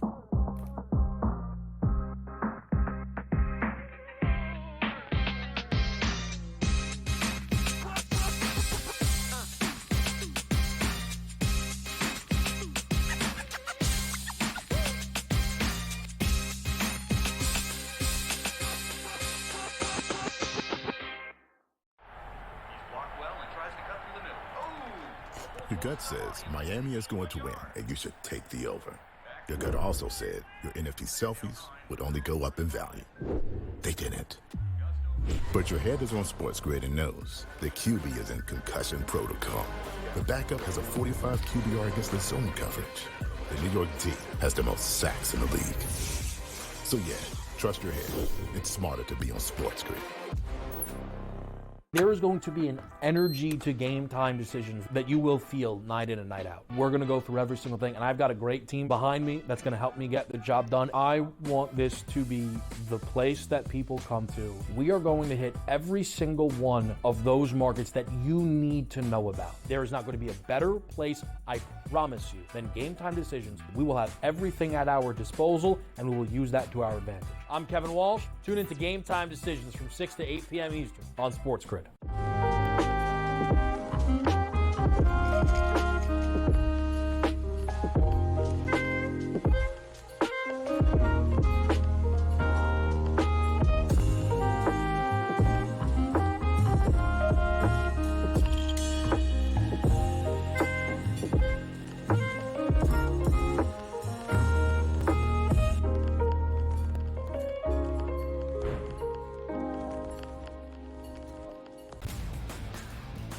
Rory Mack, it is going to be remembered. It will be a lasting image from the 2024 United States Open, just like Bryson DeChambeau's 55-yard bunker shot. We love big-time winners. Like, you win a championship, we want to hear from you. You get the stage. Sometimes it's emotional. It's a great watch. We know we also love the losers who said, you know what, I can't believe I folded down the stretch. Let me face the music here. You sort of get a new light there. The Early Line, only on SportsGrid.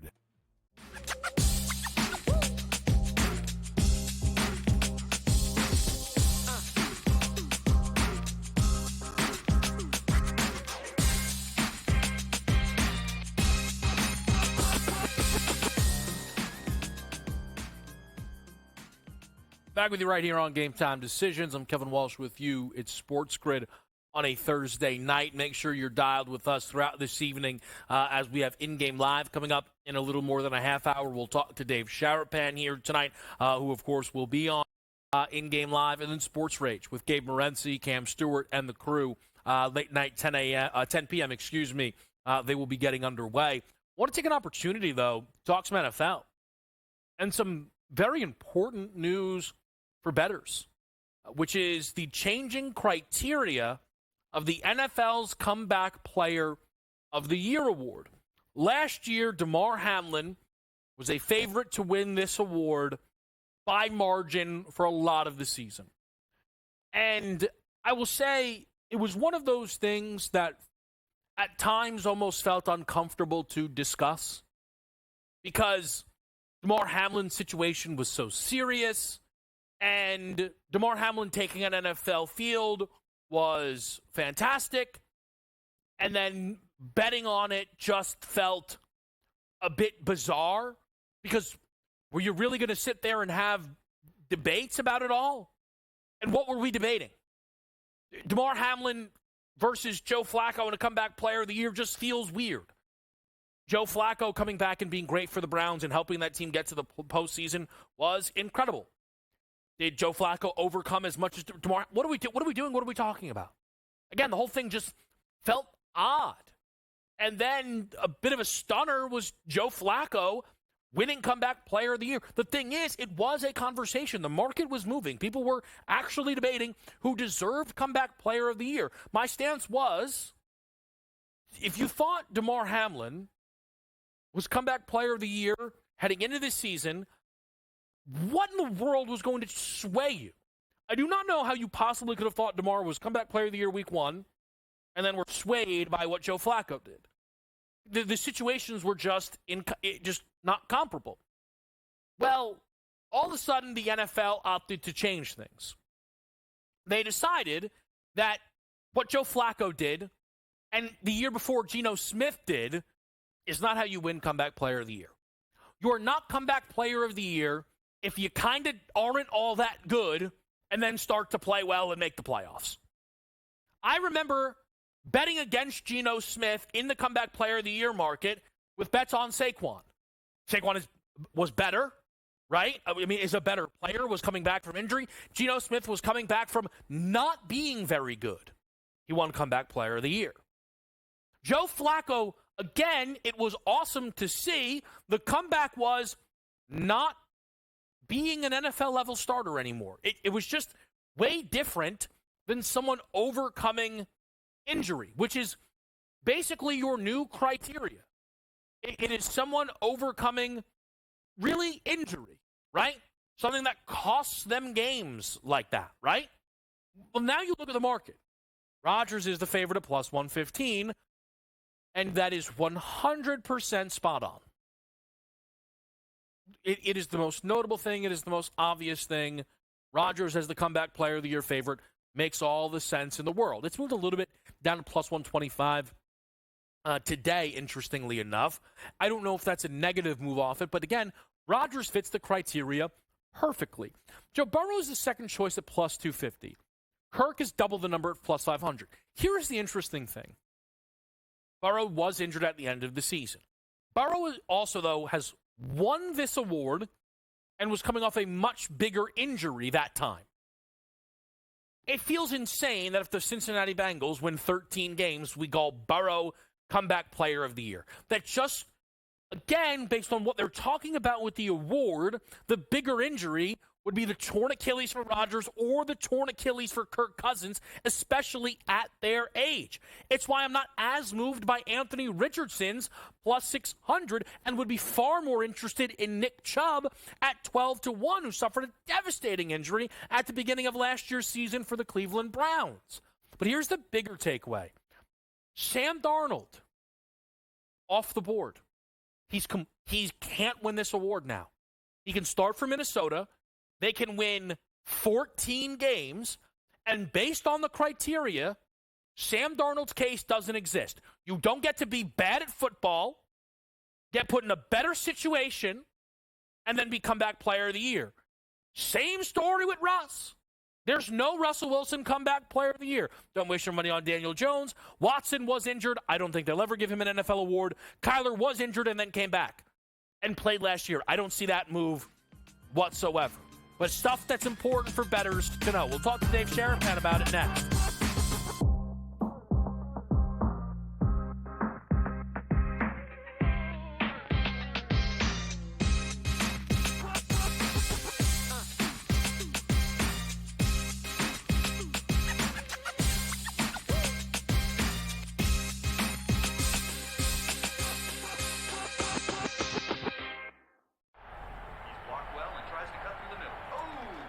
Your gut says Miami is going to win, and you should take the over. Your gut also said your NFT selfies would only go up in value. They didn't. But your head is on SportsGrid and knows the QB is in concussion protocol. The backup has a 45 QBR against the zone coverage.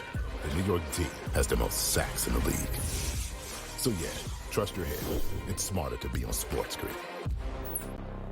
There is going to be an energy to game time decisions that you will feel night in and night out. We're going to go through every single thing, and I've got a great team behind me that's going to help me get the job done. I want this to be the place that people come to. We are going to hit every single one of those markets that you need to know about. There is not going to be a better place, I promise you, than Game Time Decisions. We will have everything at our disposal, and we will use that to our advantage. I'm Kevin Walsh. Tune into Game Time Decisions from 6 to 8 p.m. Eastern on SportsGrid.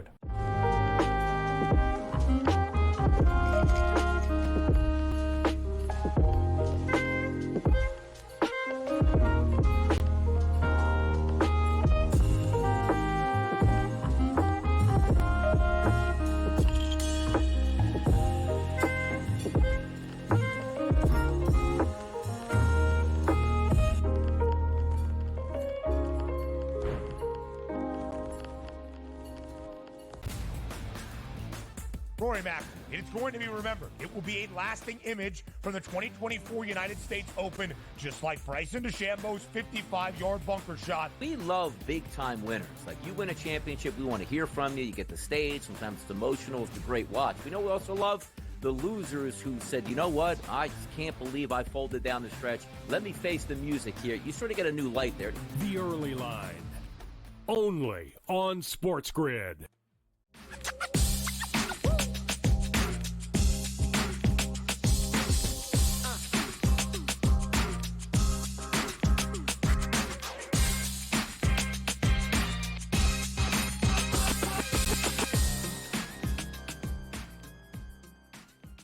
All right, back right here, Game Time Decisions.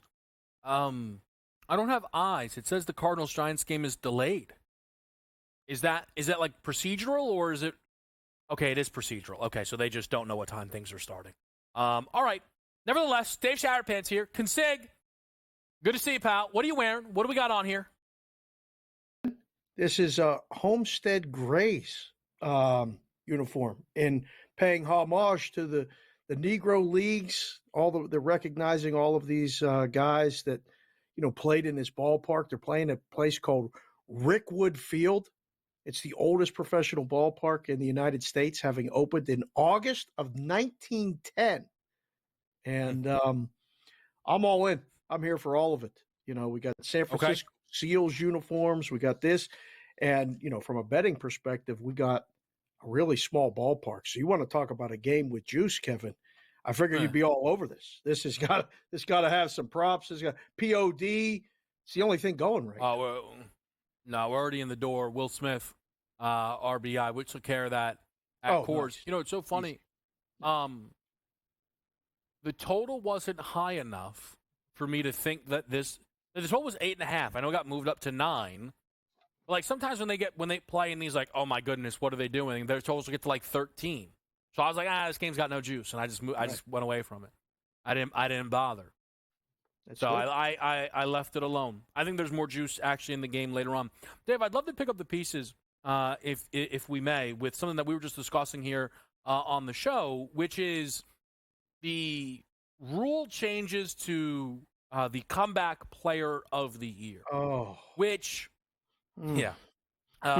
garnered the exact reaction that I thought it would from Dave, and rightfully so, because. an award like this, it feels like we never know what we're betting on. And I guess in the room, then it's probably hard to book, and it's probably what Dave's told us before with different things. Best guess. Then the money comes in, and you just try and protect yourself as best you can. So, Dave, we got an update that they are going to basically say you win Comeback Player of the Year if you are coming back from injury. Or, a set of circumstances out of your control that cause you to miss time. AKA, Joe Flacco never should have won Comeback Player of the Year. That's what that means. And that's what it means. And the year before, Geno should have never won Comeback Player of the Year. Yep. So I was talking, and it's very funny, but I got an answer from one of our producers, Chris, who I felt like I was talking to you, and it was a great job out of him. This new market, this market for Comeback Player of the Year has Sam Darnold as the 6th choice to win. Well, he can't win it. No. He wasn't injured. He's just been bad at football his entire time in the NFL. I said, so why is that the number? And he very simply and calmly went, well, they're going to still take your bets on it. Is that basically the story, Dave? I think so. You put up this market right before you get this rule change, and you have these guys in the market, and it's up to the bettor a lot of times to educate yourself, watch SportsGrid, get smarter to be on SportsGrid, all that other stuff where you go, yeah, I'm not playing him because he can't win. The being bad at football rule is now instituted, and now he can't win. So if we're in the book, sometimes it's easier to leave a guy in there in that regards than just take him off, because there's, steps that you have to go through to, in some states, it might be even more detailed than that. Here in Nevada, you just take him off the list. You redo the sheets, you put everything out. It's like he never existed. But people that might not know the rule or might not watch Game Time Decisions might not know. And yes, books will take your bets on things that really have no chance of happening. So yes, to answer your question, it's up. It's going to stay up until further notice. But I will say the other reason to leave it up is it's still up to the voters to understand that the rules have changed. The Darnold thing isn't the only issue. Burrow is half the price of Kirk Cousins. How would you justify that? Cincinnati's better, Burrow's better at football. That's not what the award is about now. It's not, no. It's not who was injured last year and then will be better at football. I do not, at least to my understanding, feel like that's what we're talking about. Joe Burrow has already won. Joe Burrow's already won this award. Yeah. He's also like 26. Okay, the 40-year-old quarterback, or Kirk is 37, 36, coming off a torn Achilles in a new situation. Yeah. It's who has the best story, right? So Kirk should be in front of Burrow. And I think you just have a situation now where it's a changing market, but it's voted on, Dave, so we don't know what to do. Transition. Conn Smythe. Hello. Now, I am not, because I'm honest, and I'm the most unbiased man in the history of sports media. You will not hear me say, I told you so. No. Because I would be a liar. I didn't tell you that McDavid was going to go for 4 points in Game 5 in a victory. On the road. I was rooting against those things. So that's not what I am going to say is I already thought he should win the award no matter what happened in Game 5. You did say that. Now, based on what happened in Game 5, I truly think they should cancel the award if they don't hand it to him. Dave, the books think it's his. Minus 330 to win it, despite nearly being a $3 dog to win this cup. What do you think about McDavid and the Conn Smythe? I think everything you said prior to him getting those 4 points in an elimination game on the road in Florida is true. It's his. I don't see how he doesn't win it now. Even if Florida goes up there tomorrow and wins an unbelievable low scoring, high scoring, whatever scoring game, which I think it'll be an under game. But again, I always shade towards the under anyway. It's his award. He's going to win it. And I don't know what has to happen for the Florida guys to win it now. Bobrovsky's pretty much, the numbers will tell you, the odds will tell you, he's pretty much eliminated. He was going to win it 3 games ago. I don't want those. Right. So is it Barkov? But does Barkov have to have the game that he just had on the road and win the cup and, have the commissioner hand it to him for people to vote him? I don't know. But what McDavid did on the last game, that pretty much iced it for me. Yeah. And by the way, everyone's opinion should be changing because you're getting new information, right? Mm-hmm. And I was talking, again, with someone before the show. They're like, Barkov was so good against Boston and he was so good against Tampa. That is true.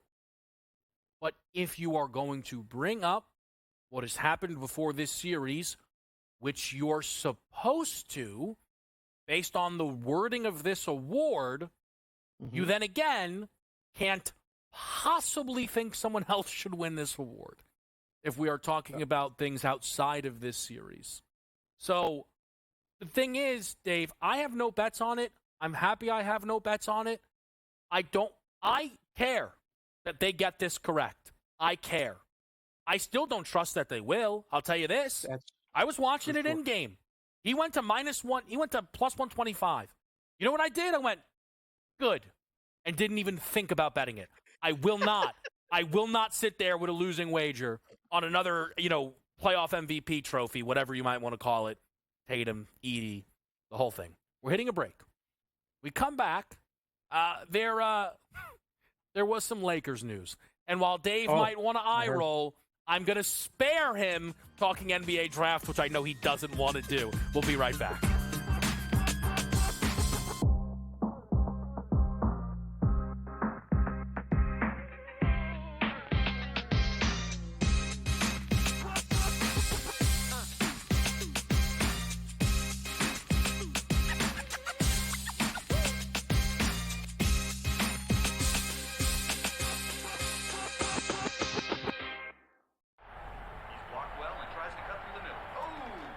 Your gut says Miami is going to win, and you should take the over. Your gut also said your NFT selfies would only go up in value. They didn't. But your head is on SportsGrid and knows the QB is in concussion protocol. The backup has a 45 QBR against the zone coverage. The New York D has the most sacks in the league. So yeah, trust your head. It's smarter to be on SportsGrid. There is going to be an energy to game time decisions that you will feel night in and night out. We're going to go through every single thing, and I've got a great team behind me that's going to help me get the job done. I want this to be the place that people come to. We are going to hit every single one of those markets that you need to know about. There is not going to be a better place, I promise you, than Game Time Decisions. We will have everything at our disposal, and we will use that to our advantage. I'm Kevin Walsh. Tune into Game Time Decisions from 6 to 8 p.m. Eastern on SportsGrid.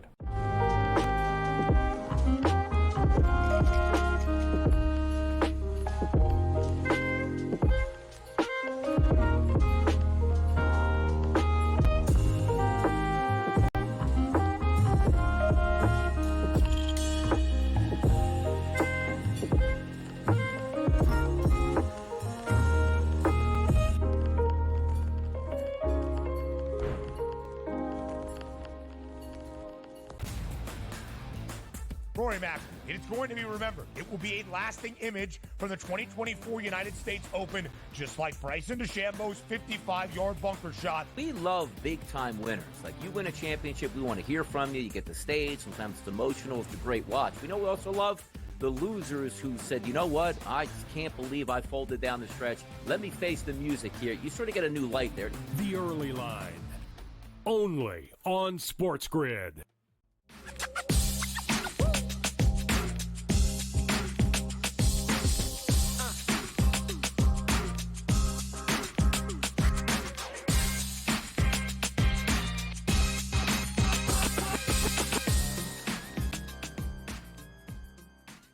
Back right here on Sports Grid.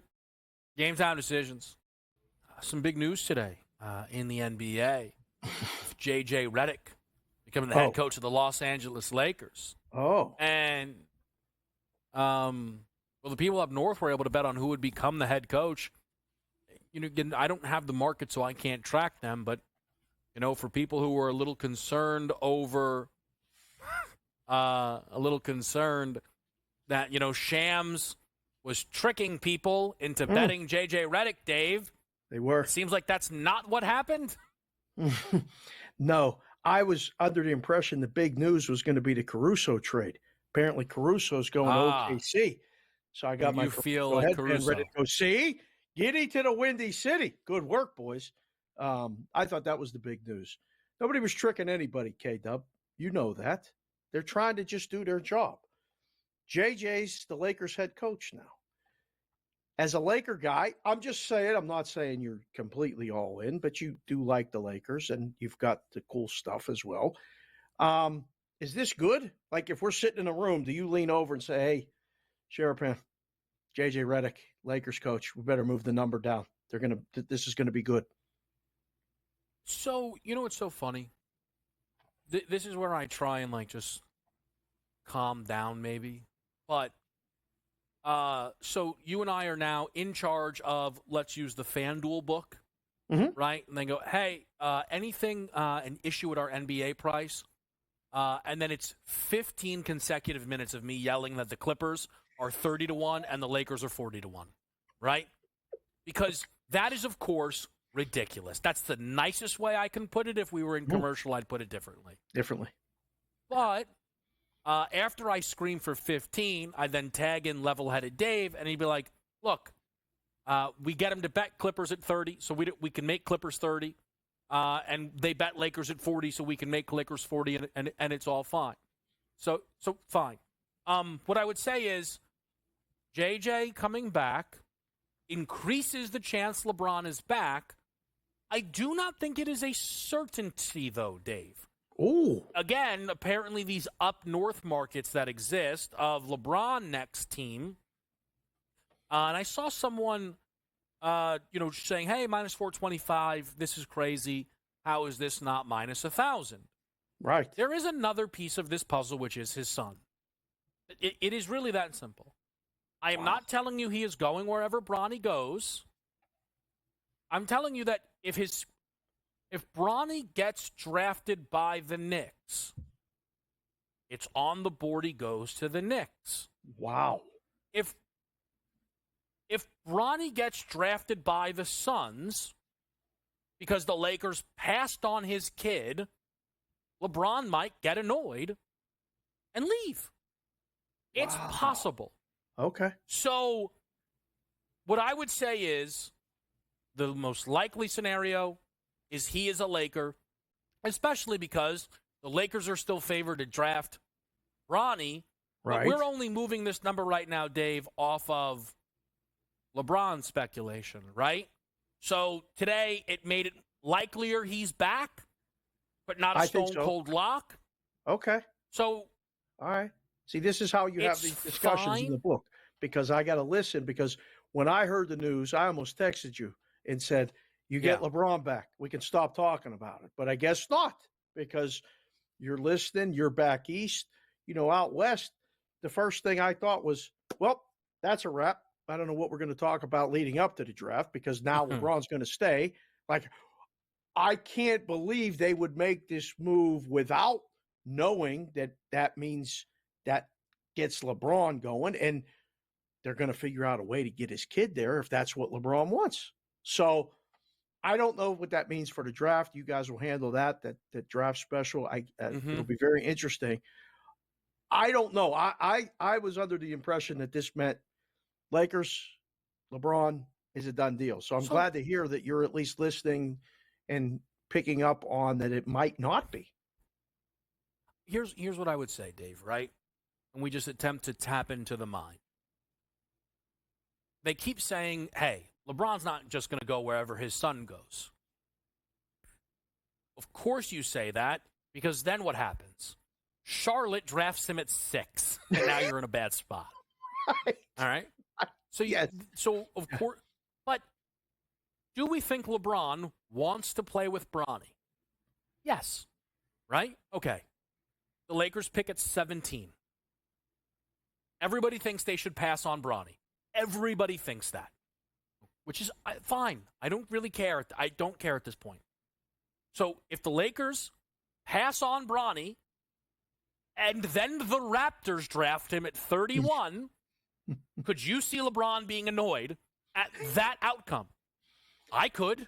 I certainly could. Yeah. I mean, you're absolutely right that if they put it out that, he's going wherever Bronny's going, the Wizards may take him, right? Like somebody may go, all right, we'll take him because that means, it's almost like the rule. Did you ever play baseball with your brothers or a sport with your brothers where, like, we had a rule in Little League when my little brother was the age eligible with me, we had to be on the same team.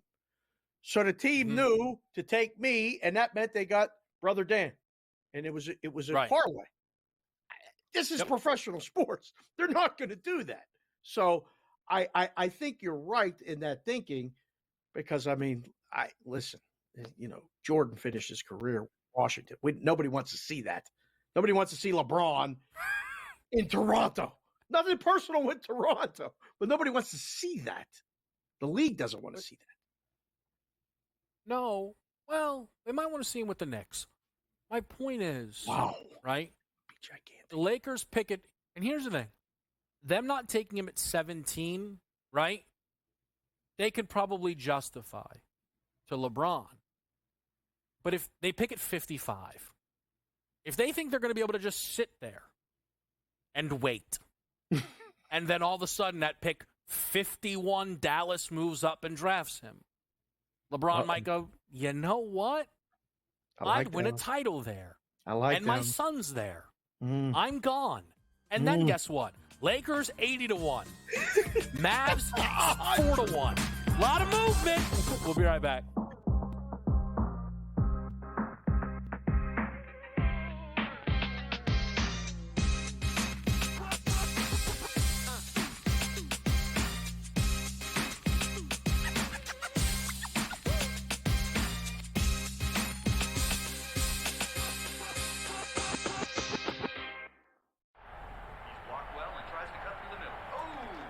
Your gut says Miami is going to win, and you should take the over. Your gut also said your NFT selfies would only go up in value. They didn't. But your head is on SportsGrid and knows the QB is in concussion protocol. The backup has a 45 QBR against the zone coverage.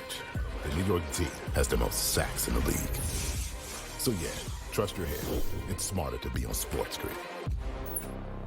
There is going to be an energy to game time decisions that you will feel night in and night out. We're going to go through every single thing, and I've got a great team behind me that's going to help me get the job done. I want this to be the place that people come to. We are going to hit every single one of those markets that you need to know about. There is not going to be a better place, I promise you, than Game Time Decisions. We will have everything at our disposal, and we will use that to our advantage. I'm Kevin Walsh. Tune into Game Time Decisions from 6 to 8 p.m. Eastern on SportsGrid.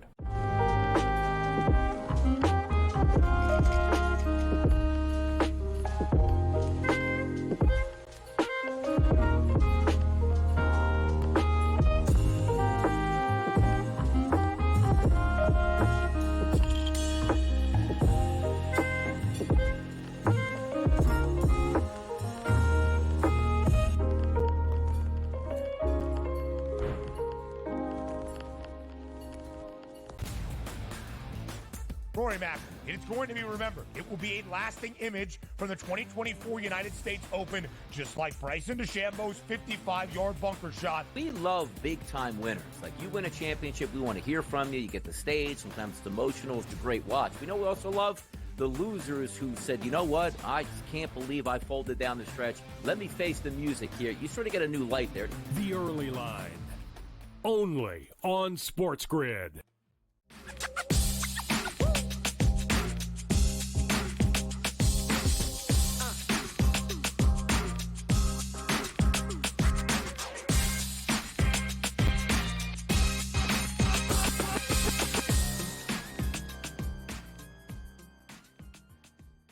Backwards right here, Game Time Decisions.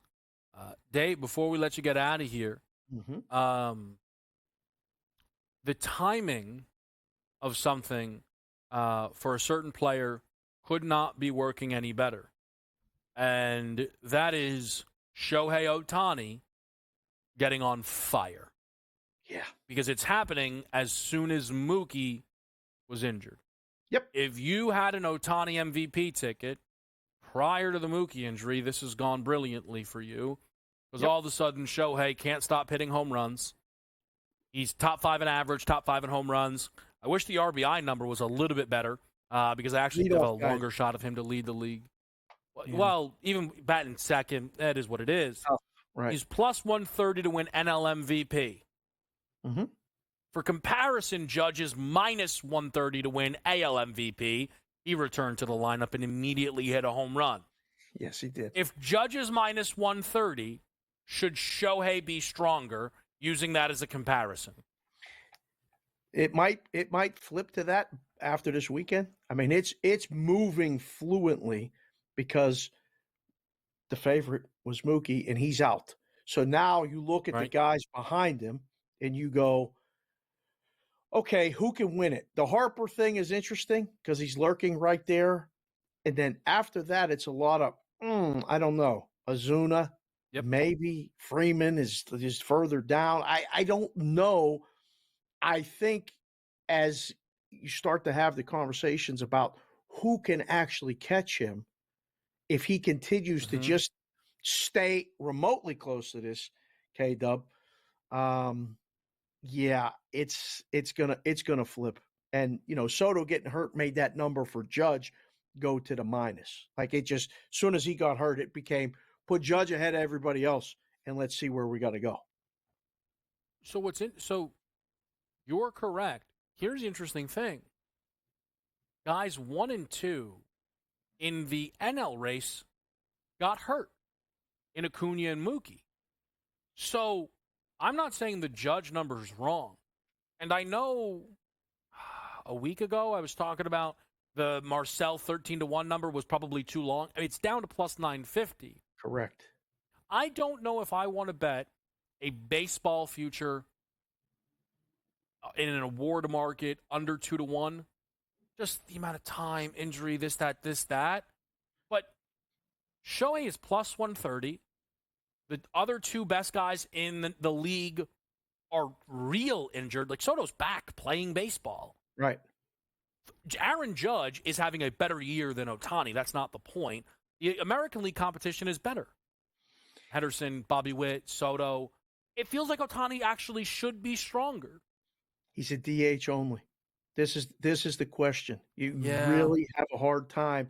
I had on a baseball writer named Joe Sheehan on Bostonian versus the Book. He was an outstanding guest. He lives in New York City. He's been writing about baseball for 30 years and said there's an actual discussion amongst writers and people in baseball is can a DH actually win it?